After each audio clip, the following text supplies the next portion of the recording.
My wallet was in the, let's say, backpack. You know? Right.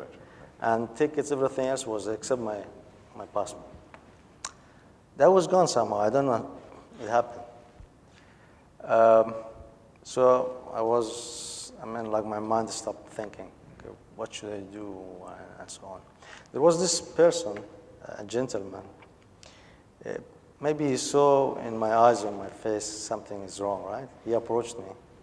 I said, are you Arab? I said, yes. He said, where are you going? I said, I'm going back to Dubai. Are you from Dubai? I said, yes. Everything okay? I said, well, I lost my bag. He said, okay. And so you have no money with you? No. I said, I have nothing except my passport. He said, no worry. Do you want to go with me? I thought for a while. I said, okay, fine. You know. Yes. So I stayed in his place. He was in a, let's say, single room, sort of hard-working person. And I saw how he lived, but he took care of me. I called back home, and we transferred some amount to his account, and he passed it to me, and then I bought the tickets, and so on. I went back to Dubai. But I do remember, like, yes, not everybody live, I mean, in a parent, like, is easy life, right? Some people, when they go to Europe, really they work very hard. And he was from Palestine. I see. Now, moving forward into your business life, tell us about Paris Gallery. When did you start working there, or in the Paris Gallery, the group of companies? Well, how old were you? The Paris Gallery as a format you see today started in 94, 95. Okay. So, but my dad had his partnership and worked in Kuwait. He worked in Abu Dhabi. I mean, first in Abu Dhabi, Kuwait, then Saudi, and so on. Opened shop with in Souk Sharjah. Many of you perhaps you know about that. That shop I was working in it on like a part-time. When office school, I go and work there. It was like a passion. And after that, my brothers continued to do that. My younger brothers. One of my younger brothers, Ismail, he just loved that business, and he didn't want to go continue the school for that shop, you know. So passionate. Yeah, I was Friday. I was going there working. Yeah. But were you doing menial jobs and small jobs as you were learning as an apprentice, or you came in as a manager? No, I mean I'm just joking, but you know what I mean. I didn't know what management means. Yes. Because there was only a couple of people there. Right. But I enjoyed interacting with customers. Right. I did buying, I did selling, all this stuff. And usually a salesman and shopkeeper. What was the revenue at that time of your company? For the retail part, yes. and this we had about 2 shops later on. Yes. It was both of them 3 million. 3 million. And it's still the same. It's okay. Those shops are 3 million. but what about and how much is the Paris Gallery group of companies today?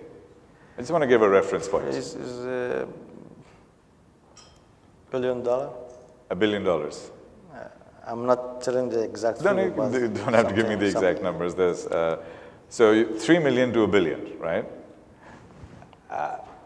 One of the key things, there's a lot of entrepreneurs here. How do you scale? I mean, you just add 4 zeros, 5 zeros in front, and you just said it in a very humble way. But how do you scale from 2 shops, $3 million to $1 billion? What is the process? What is the methodology that you apply? Well, I didn't do all this job by myself. I'm sure. I wasn't part of it, all the journey, you know, just for the fact. Right. I need to thank all the people, you know, my dad, my family, brothers, all the team, and the UAE environment, everything. I mean, every person played an element of contribution here. But I saw how it grew. Whatever I'm going to say, it might not apply to another business, you know, it has its own circumstance. Yeah. But in the beginning, usually is the entrepreneurship. So that's the idea, that's the creativity, that's the, I want more, I want to do it, I want to work harder, you know. What was driving you? I mean, that's the whole thing. I mean, The passion. The passion, okay. The passion and the, you know, the people who start with you, most of them, they are with us today.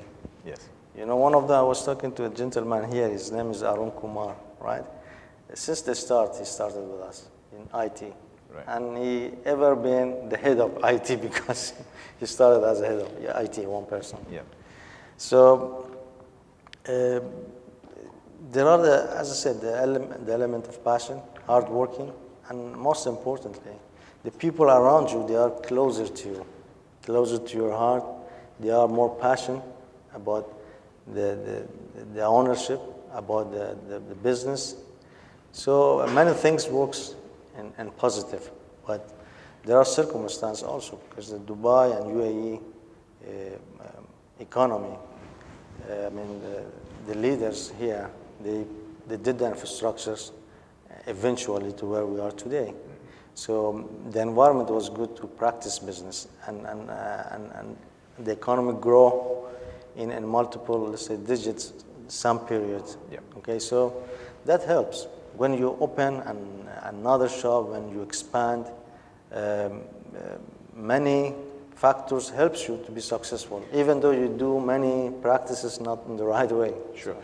The reason I'm asking that question is a lot of your business is commoditized. And you can find the same items in other places. You can find perfumes at Dubai Duty Free, and you can find them at your place. You can also find them in the back streets of Karama for half the price. So when you look at those segments, what makes Paris Gallery work? Because it is in a very competitive space. If I'm paying 200 dirhams for my perfume in back streets of Karama and 320 dirhams in your shop, why should I pay that one extra 120 dirhams? And how does that challenge help? I mean, how do you cope with that challenge?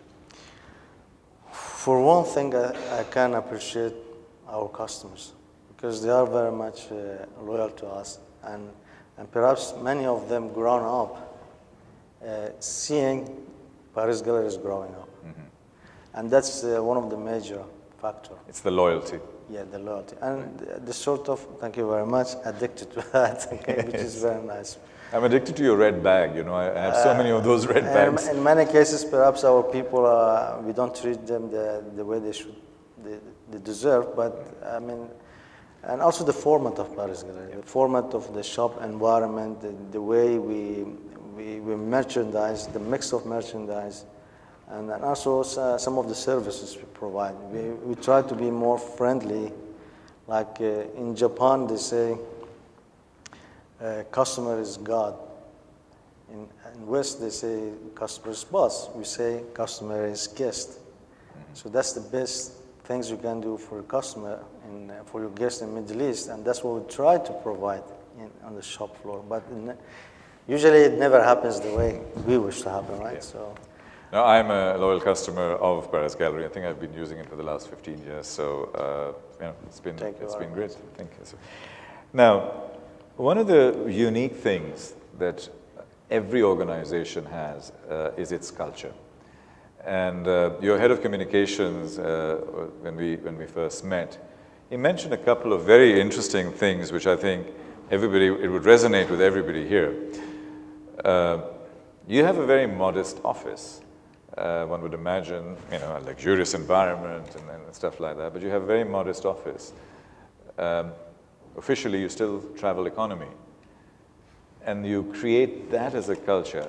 Could you tell us a little bit more about that and how that translates into the entire organization? As we mentioned, I believe in leading by example. Now, if you want something to work, first you want to believe in it, yes, and then act on it. And the other people will see when you are in action, right? It's not like I want to put a policy, but I do otherwise. It doesn't work simply, but it may work to some extent. Mm-hmm. But I believe it works better to higher extent because the people will believe in you and your action, and they be more passionate about what they're doing. They don't see the differentiating between senior, junior, and so on, right? when we started to do the corporate governance, we said, okay, no more multiple offices, no more many offices here and there. We do one floor for operation, an open office. In the beginning, there were many people, especially the juniors and some of the seniors, no, because they used to their private offices, they used to that box. Yeah. And I said, fine. But I took the direction, got the office, and did the fitting the way I had in mind with a couple of people.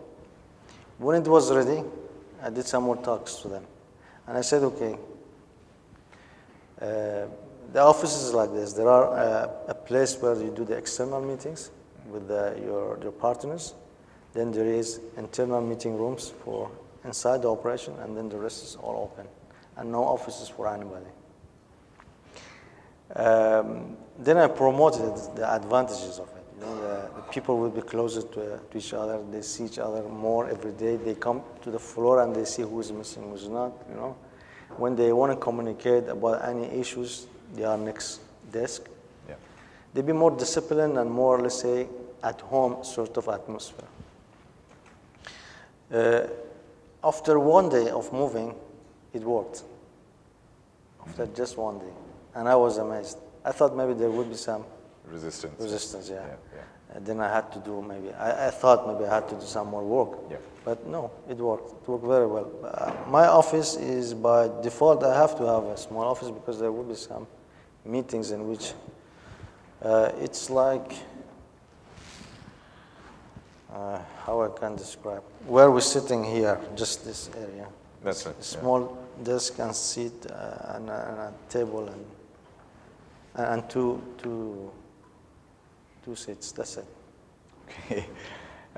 Ladies and gentlemen, I mean, this is really, really surprising, and it's quite amazing because when you see that environment, you realize the humility of the gentleman.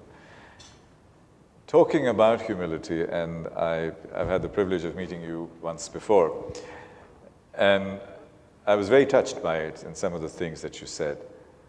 The thought that came to my mind, and perhaps the audience is also feeling that, is on the one hand, you live in a very simple, humble environment. You talk about respect from your parents and so on. Not that this is... on the other side, you work in what I would call luxury, which is excess, which is, do we really need it? Which is, so rather than, you know, being involved in medicines, you know, because you have a capability of distribution and helping people in that way, why did you go towards luxury? Because we don't really need it, do we? If we put it that way, absolutely. A human can live without any access. Sure. You know, if you compare business of, let's say, what we are in to the business of medicine or hospital, and still they're doing business. They don't give the service for free. Right? Sure. Right. Yeah. So, especially the medical, which is very expensive, and so on. We are in the business of beauty. And beauty is, I believe, if the life is as it is today, the way we like to live, at least at the minimum, comfortability and to feel a little confident about yourself, look neat and beautiful.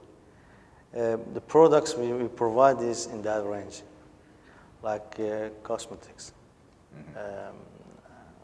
We may not need to do cosmetics directly. Yes, with me and my health, I need but no we like our cosmetics. daughters, we like our, you know, to be beautiful or pretty, smell good, things in that line. So, but what happens is some people overdo it, you know. I mean, it depends what they have in mind. Sure. Like when we order a food, sometimes we order a lot, more than is necessary. Yeah. Okay, it's not good, right? Yeah. But buying more of any items in the line we are in, if you don't need it, then it's something perhaps you don't want to do it, right? But you create an environment where people will be encouraged to to buy more. All your salespeople, if I buy one perfume and I regularly go to yours, sir, why don't you try this one? Why don't you take this one? And you take that one too. I don't need the other 3 or 4, but they're just forcing me to. And sometimes every now and then I take more than one and I probably don't use it. And I recycle it by giving it as a gift to somebody because I've never used it. In other words, I bought it on impulse. Where I'm going with this is with your quality of your culture and your humility, it doesn't, in my mind, at the moment, it's not connecting. And I'm just trying to share with the audience, are you in the business of beauty, or are you in the business of excess, or are you in the business of just happiness? Because I think what you have said is you are in the business of making people happy. Happiness is something, perhaps I hope you can make people happy. That depends on the person himself or herself. Okay. Business of beauty, I mean, that's the correct way to put it. A business of feeling good about yourself, to give you some more confidence. I'm sure we are the same. When you look neat, you feel more confident. Sure. You feel more confident interacting with others, whether it's business or business partners or personal I understand. Life. So that's what we help to do. But when it comes to sales, I know there is a sort of contradiction. A salesman is on commission and trying to sell more. Yes. But okay, that happens. That's not good for our business, not in the terms of the question you're raising. In the terms of when you push the customer wouldn't feel comfortable coming back to you. And that we don't promote. We say, leave the customer alone and try to help and provide the services the customer is looking for. No pushing. I understand. Yeah. I understand. You are one of the key individuals who are talking about corporate governance. You're a second, third generation family company now. Third generation now? Grandfather, father, and yourself? No, father. Father. So you're the second generation family. Now, on that basis, where I'm going with this is that within this luxury business, most companies are family-based businesses. But you've been talking about IPOs, you've been talking about corporate governance, and you're a great proponent of corporate governance. This is a very unique exception. Could you tell us more about it? Because more family companies should be looking and doing exactly what you were doing in terms of transparency and governance. Well, the question you raised in the beginning, how one can get bigger in terms of business. When you get to a certain size, you need to take a serious look at your business practice. You want to put a corporate governance tool in a way like you don't kill the creativity, Yes. but don't let the creativity kill you. Something balanced, because creativity is good and always attractive. Then that means, are you going to be expanding without, let's say, feasible business plan? Yeah. Like you used to do? Yeah. And it worked, for example, in the past, and now it works today with the current environment of competitive, global competitiveness. It doesn't work. In any business you are, I think it's a similar practice. When you are in a size, a certain size, you need to practice the business in the best possible standard way you can do. And with that, there would be some disadvantages, some advantages. The advantages would be you setting up the company in a different level so it can continue having a sustainable growth. Yeah. It can have or keep the competitive edge. It can compete in this market or the market or territory you are, or you can expand outside that. With the family business, the way it used to be practiced, which worked, it doesn't work simple. You will face a block. When you face a block, you'll be disappointed. When you are disappointed, you make more mistake.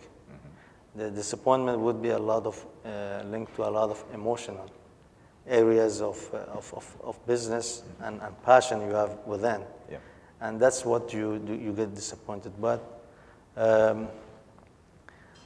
you want to do it, and you have to do it, and those families fail to do that, the company failed, right? Now, I'm not promoting or suggesting to do that without any, let's say, supervision. We'll leave it in a